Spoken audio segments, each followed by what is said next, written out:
Hello friends, आज की video में देखने वाले हैं कि आसमानी बिजली क्यों चमकती है, इसके चमकने का कारण क्या है और ये इतनी तेज आवाज क्यों करती है, इसकी लाइटनिंग इतनी ज्यादा क्यों होती है और इसके अलावा आज ये भी समझने वाले हैं कि इसके बचने के उपाय क्या क्या है, हम क्या क्या उपाय कर सकते हैं जिससे कि हम इन सब चीजों से बच पाए।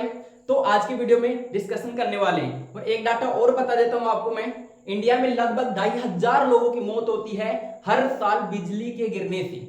तो क्या क्या बचाव के हो सकते हैं तरीके आज की वीडियो में डिस्कशन करने वाले हैं और किस प्रकार से बन रही है इसके बारे में भी बात करने वाले हैं। तो चलिए स्टार्ट करते हैं वीडियो को।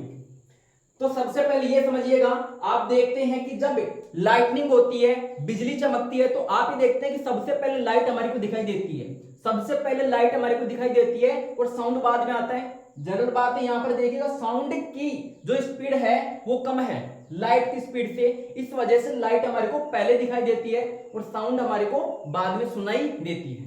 ठीक है, आगे देखिएगा। अब ये समझने वाले हैं कि बादल कैसे बनते हैं, अब ये समझने वाले हैं कि यहाँ पर बिजली कैसे बनती है। क्या समझने वाले हैं? बिजली कैसे बनती है, क्योंकि बादल तो ऑलरेडी मैं बना चुका हूं, इसके अंदर प्लस माइनस समझाऊंगा ओनली आपको। ठीक है, तो एक डाटा आज याद रखिएगा, यहाँ अर्थ से 165 मीटर की ऊंचाई पर जाने पर, अर्थ से 165 मीटर की ऊंचाई पर जाने पर 1 डिग्री सेल्सियस टेम्परेचर कम होता है। 165 मीटर की ऊंचाई पर जाने पर 1 डिग्री सेल्सियस टेम्परेचर कम होता है। तो यहां से जो बादल बनते हैं तो किस जगह पर बनते हैं? लगभग इनकी ऊंचाई होती है 10 से 16 किलोमीटर, 10 से 16 किलोमीटर इसकी ऊंचाई होती है।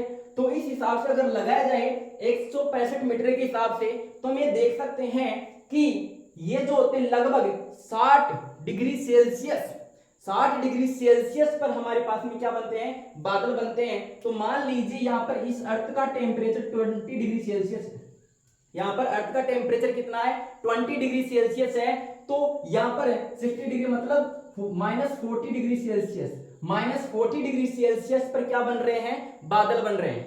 अब आप ये जानते हैं कि टेम्परेचर माइनस में है, तो यहां पर क्या होने वाला है? अब देखिएगा, हम जानते हैं कि जैसे ही सूर्य का प्रकाश किस पानी की सतह पर गिरता है तो पानी को वाष्प में बदल देता है, और जैसे उस पानी को वाष्प में बदल देता है, ये वाष्प ऊपर बादलों की ओर जाना स्टार्ट हो जाती है, और जैसे ऊपर की ओर जाती है टेम्परेचर कम होने के कारण ये वाष्प किस में बदल जाती है? बर्फ में बदल जाती है। किस में बदल जाती है?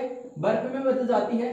तो एक्चुअल में जो ऊपर आपको पानी की तरह तैरता हुआ दिखाई दे रहा है वो पानी नहीं है, वो एक्चुअल में बर्फीली हवा है, मतलब बर्फ होती है। वो क्या होती है? बर्फ होती है। तो वो बर्फ हमारे पास में, तो सर वो नीचे नहीं गिरती, वो नीचे गिरती है तभी तो बारिश होती है। सर नीचे गिरती है तो वो पानी के रूप में क्यों गिरती है? पानी के रूप में इस वजह से गिरती है क्योंकि अर्थ का टेम्परेचर क्या होता है? प्लस में होता है, इस वजह से वो पानी में कन्वर्ट हो जाती है। अब देखिएगा किस प्रकार से हो रहा है। यहां से 20 डिग्री सेल्सियस से -40 डिग्री सेल्सियस की बात हो रही है। जैसे ही वेपर्स यहां से उठ करके ऊपर की ओर जाते हैं, जैसे ही वेपर्स यहां से उठ करके ऊपर की ओर जाते हैं, तो ऊपर जाने पर क्या बन जाती है? बर्फ बन जाती है, और बर्फ ऊपर की ओर खिसकना स्टार्ट हो जाती है, और नीचे से क्या आती है? दूसरी बर्फ आना स्टार्ट हो जाती है। और जैसे ही ऊपर बर्फ पहले थी और नीचे से बर्फ आ रही है, तो दोनों के बीच में क्या उत्पन्न होता है? घर्षण उत्पन्न होता है। क्या उत्पन्न होता है? घर्षण उत्पन्न होता है। और यहाँ पर इलेक्ट्रिसिटी मीन्स यहाँ पर इलेक्ट्रॉन जनरेट होते हैं। घर्षण से क्या उत्पन्न होते हैं? इलेक्ट्रॉन उत्पन्न होते हैं, और इलेक्ट्रॉन उत्पन्न हो गए तो यहाँ पर पॉजिटिव चार्ज, यहाँ पर नेगेटिव चार्ज। बर्फ के अंदर कौन सा चार्ज था? इसके घर्षण होने से पॉजिटिव चार्ज बर्फ के अंदर चला गया, और जो नीचे है वो कौन सा चार्ज आ गया? नेगेटिव चार्ज आ गया। अब यहाँ पर बात करते हैं, यहाँ पर जो होता है घास और पेड़ पौधे होते हैं, इनके बीच में भी क्या उत्पन्न होता है? घर्षण उत्पन्न होता है। लेकिन इनके अंदर जो माइनस वाला चार्ज होता है, नेगेटिव चार्ज होता है, वो तो अर्थ के अंदर चला जाता है। लेकिन जो पॉजिटिव चार्ज होता है वो यहां पर ही रहता है, वो यहां पर ही रहता है। लेकिन अब ऊपर वाला चार्ज कहीं नहीं जा सकता, ऊपर वाला चार्ज तो कहीं जा नहीं सकता। अब क्या होता है कि जैसे माइनस वाला और एक प्लस वाला पास में आते हैं, तो आप ये दो बात जानते हैं कि दोनों एक दूसरे को क्या करते हैं? अट्रैक्ट करते हैं। तो माइनस वाला किसकी तरफ जाएगा? प्लस वाले की तरफ जाएगा। माइनस वाला किसकी तरफ जाएगा? प्लस वाले की तरफ जाएगा।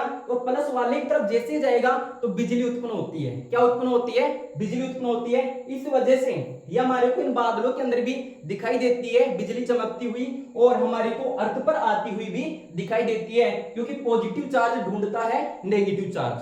कौन सा चार्ज ढूंढता है? पॉजिटिव चार्ज ढूंढता है, नेगेटिव चार्ज। और पॉजिटिव चार्ज जहां पर मिलेगा वहां पर आकर के वो गिर जाती है। इस प्रकार से बिजली का निर्माण होता है। शायद ये बात आपको समझ में आ गई होगी। अब बिजली के बारे में कुछ इंपॉर्टेंट इंफॉर्मेशन और भी बातें सीखने वाले, चलिए आगे चलते हैं। बिजली का जो वोल्टेज होता है, वोल्ट कितना वोल्ट होता है? 10 करोड़ वोल्ट होता है। कितना वोल्ट होता है? 10 करोड़ वोल्ट। अब 10 करोड़ का वोल्ट का मतलब आप समझ सकते हैं कि जो हमारे घर में लाइट आती है, बिजली आती है, वो बिजली कितनी होती है? 220 वोल्ट की होती है। कितनी होती है? 220 वोल्ट की होती है। और ये कितना होता है? 10 करोड़ वोल्ट होता है। मतलब कितना ज्यादा भयानक हो सकती है बिजली, आप समझ सकते हैं। देखिए यहाँ पर करंट की बात करते हैं, और करंट को किस में मापते हैं? एम्पियर में। किस में मापते हैं? एम्पियर में मापते हैं। तो यहाँ पर जो करंट होता है वो 10,000 एम्पियर करंट होता है। कितना करंट होता है? 10,000 एम्पियर करंट होता है। जो हमारे कूलर, फ्रिज वगैरह जो चलते हैं, एसी वगैरह, जो सभी किस में चलते हैं? 5 एम्पियर की करंट में चल जाते हैं। और उससे कई गुना ज्यादा ये एम्पियर करंट है। यहाँ पर इस बिजली का इतनी ज्यादा भयानक होती है। इसकी हीट की अगर बात की जाए तो लगभग 27,000 डिग्री सेल्सियस से 30,000 डिग्री सेल्सियस इसका टेम्परेचर होता है। 27,000 डिग्री सेल्सियस से 30,000 डिग्री सेल्सियस इसका टेम्परेचर होता है। अब ये समझ सकते हैं आप कि जो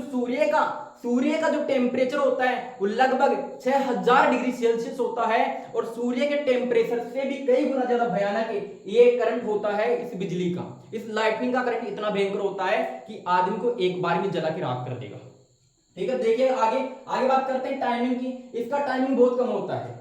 अब जितने समय तक सूर्य इस धरती पर गिरता है, अपना प्रकाश छोड़ता है, उतने समय तक छोड़ देगा। तो यहाँ पर धरती का पता ही नहीं चलेगा कहां पर चली गई।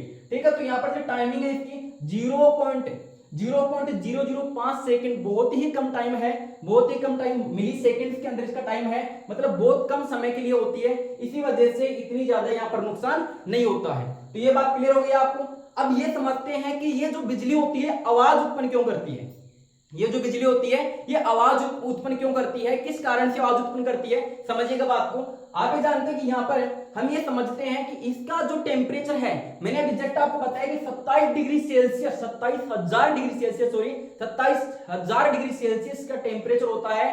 तो अगर कोई गर्म चीज है, अगर वो ठंडी चीज में जाएगी, इसका मतलब है कि गर्म चीज अगर किसी ठंडी चीज में डालते हैं तो वो आवाज करती है, बहुत तेज आवाज उत्पन्न करती है। जैसे कि हम बात करते हैं, हम घर पर सब्जी वगैरह बनाते हैं, उसमें जैसे ही हम क्या करते हैं, गर्म तेल के अंदर कुछ भी डालते हैं तो क्या करता है, जैसे ही सब्जी वगैरह छोंका जाता है तो क्या होता है, जैसे गर्म तेल के अंदर कुछ भी डालते हैं तो बहुत तेज आवाज करता है। इसी प्रकार से इसका टेम्परेचर तो बहुत ज्यादा है, 27,000 डिग्री सेल्सियस है। और अगर ये 27,000 डिग्री सेल्सियस वाला टेम्परेचर नीचे अर्थ पर आएगा तो आप जानते हैं कि अर्थ पर क्या होता है, पानी की बूंदें होती है, वेपर तो होती है।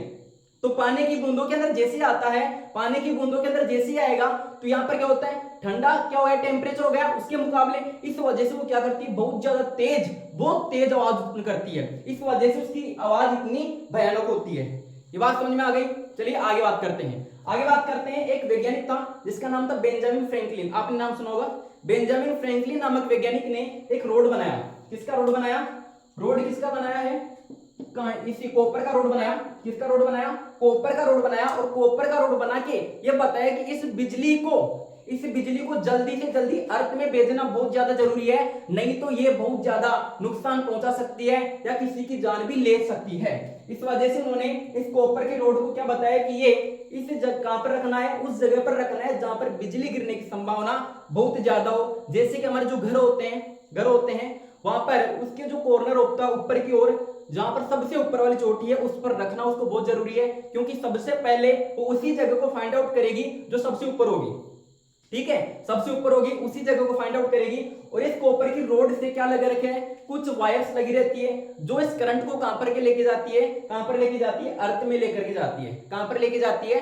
अर्थ में लेकर के जाती है। और अर्थ में ले जाकर के छोड़ देती है, क्योंकि अर्थ के अंदर कैपेसिटी होती है कितने भी करंट को सहन करने की या अपने अंदर समाहित कर लेने की। इस वजह से ये करंट कहां चला जाता है, अर्थ के अंदर चला जाता है। तो रोड कौन सी यूज होती है? कॉपर वाली रोड यूज होती है। बात क्लियर हो गई। चलिए आगे चलते हैं। अब आपने कभी सोचा होगा कि जो प्लेन होता है, इस प्लेन पर बिजली क्यों नहीं गिरती है, लाइटनिंग क्यों नहीं होती है? क्योंकि आसमान में उड़ता रहता है और कभी भी इसके ऊपर लाइटनिंग नहीं होती। इसका कारण क्या है? इसका कारण यह है क्योंकि देखो वहां पर अगर लाइटनिंग होगी तो ये तो प्लेन तो ध्वस्त हो जाना चाहिए, बिल्कुल ये तो राख हो जाना चाहिए वहीं पर, क्योंकि इतनी ज्यादा भयानक इसकी बिजली है और इतना ज्यादा टेम्परेचर है। तो प्लेन, आज तक ऐसी घटना हमारे सामने नहीं आई कि प्लेन के ऊपर बिजली गिरी हो। ऐसा क्यों होता है? ऐसा कभी होता ही नहीं है कि उसके ऊपर बिजली गिरी। अगर ऐसा हो भी जाता है कि इसके ऊपर बिजली गिरती है तो उसकी शेप कैसी होती है? राउंड शेप होती है। और वो जो प्लेन होता है उसके ऊपर एल्यूमिनियम का अलॉय होता है, एल्यूमिनियम का अलॉय होता है जिसकी पॉलिश होती है, जिससे बनाया जाता है उसको। और इस एल्यूमिनियम का जो अलॉय होता है इसके ऊपर बिजली गिरती है, लेकिन ये साइड में निकाल देता है बिजली को। साइड में निकाल देगा तो बिजली कहां से निकल जाएगी? प्लेन के साइड में से निकल जाएगी। इस वजह से इसका शेप कैसा बनाया जाता है? गोल बनाया जाता है। ठीक है, इस वजह से यहां पर क्या नहीं गिरती है? बिजली नहीं गिरती है और अंदर की ओर किसी प्रकार का कोई नुकसान नहीं पहुंचाती है। अब देखिएगा, आगे चलते हैं। अब देखिएगा, इस प्रयोग को करने के लिए, ये जो बात बता रहा हूं प्लेन वाली में, और कभी कभी ये भी कहा जाता है कि अगर बिजली गिर रही है तो आपके जो कार है आपकी, उस कार के अंदर बिल्कुल सेफ है, उसके अंदर बैठ सकते हैं, कोई दिक्कत नहीं है। और क्यों होता है ऐसा? इसका कारण क्या है? क्योंकि वो भी उसी प्रकार से काम करती है। अब कैसे काम करती है इस बात को समझिएगा। एक वैज्ञानिक थे फेराडे, क्या नाम था वैज्ञानिक का? फेराडे नाम था। उन वैज्ञानिकों ने क्या किया? एक जाल बनाया और एक कृत्रिम प्रकार से बिजली तैयार की, और उस बिजली को जाल के ऊपर जैसे ही गिराया और वो पिंजरे के अंदर खड़े हो गए, और पिंजरे के अंदर जैसे खड़े हो गए उनके ऊपर किसी प्रकार की बिजली का प्रभाव नहीं पड़ा। और अगर असर वो छू लेते उसको पकड़ के रख ले तो भी नहीं होता। तो देखो ऐसे ऐसे कंडक्टर मौजूद है हमारे यहाँ पर, ऐसे ऐसे कंडक्टर मौजूद है, अगर आप उसको छू के भी रखते हैं तो उसे किसी प्रकार का कोई प्रभाव नहीं पड़ता है। जैसे मैंने पहले इनकी बात की, जैसे एल्यूमिनियम की मैंने अलॉय की बात की। ठीक है, इस प्रकार के अलॉय हमारे यहाँ पर मौजूद है जिनके ऊपर किसी प्रकार का प्रभाव नहीं पड़ता, क्योंकि वो बेस्ट कंडक्टर माने जाते हैं। अब समझिए